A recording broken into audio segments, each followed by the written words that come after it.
Ano ang dahilan ng ating kapaguran? Meron lang dalawang dahilan bakit tayo ay napapagod sa buhay. Una, pagod tayo hindi dahil nagtatrabaho tayo. Pagod tayo dahil trabaho ka ng trabaho, walang bunga yung kapaguran mo. Ang nakakapagod sa isang teacher ay hindi yung pagtuturo. Ang nakakapagod sa isang teacher, turo na siya ng turo, hindi naman natututo ang mga estudyante. Ayaw nilang matuto.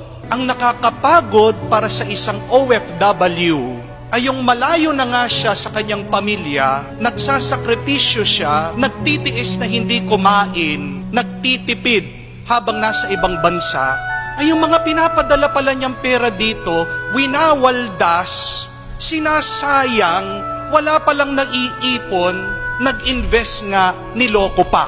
Yan yung nakakapagod.